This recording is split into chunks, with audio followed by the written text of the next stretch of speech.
ato ning paminawon, saan hindi pag-pronounce sa iyahang last name idol kay ni Attorney Oliver Moeller, sakto ba? Kay mi-file na gid ni og reklamo batok sa amahan og anak nga mga drivers human sa hinahitabo nga road rage diri pud ni sa dakbayan sa Lapu-Lapu mga idol. Ato aning paminaw ng kompletong detalye sa mo report paduog nato pinaagi ni Idol Aiko.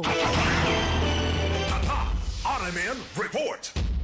I-file og reklamo si Attorney Julius Oliver Mueller batok sa usa ka amahan ug anak nga PUJ driver human sila maapil sa usa ka road rage sa ML Quezon Highway, Barangay Mactan, Lapu-Lapu City niadtong Lunes, Disyembre 16, 2024. Suma pa ni Police Lieutenant Colonel Christian Torres nagsugod ang insidente dihang misulay og illegal overtake ang PUJ driver bisan klaro nga bumper to bumper ang trapiko. Giwarningan siya ni Mueller nga di lang ipadayon aron malikayan ang dugang kagubot. Misulod sa panaglalis ang anak nga driver usab og PUJ og giblock ang daan sa sakyanan ni Mueller. Samtang ang amahan nagdag barbecue stick og kutsilyo og gihulga ang abogado. Si Mueller nagpabilin sulod sa iyang sakyanan og ni-roll up sa iyang bitana aron malikayan ang mas seryosong sitwasyon. Apan gibukbok sa anak ang hood sa sakyanan ni Mueller, hinungdan sa kadaot niini. Pagkahuman makalma ang tensyon, si Mueller niadto dayon sa kapulisan aron magreklamo. Hinuon ang mga suspitsado mitahan usab sa mga otoridad pagkahuman sa insidente. Buot pasakaan og kaso ni Mueller ang duha ka suspitsado o gipahayag ni Torres nga maayo na lang taas og pasensya si Attorney Mueller og wa siya mupatol sa sitwasyon. Sa laing bahin, ipahinumdom si Lapu-Lapu City Mayor John Ardahong Chan sa tanang driver nga magpabilin nga kalmado ilabi na karong panahon sa Kapaskuhan.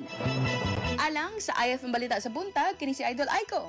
Di kapugnan sa paghatod sa nag-una ug labas ng mga balita. Tatak RMN, tatak IFM Balita.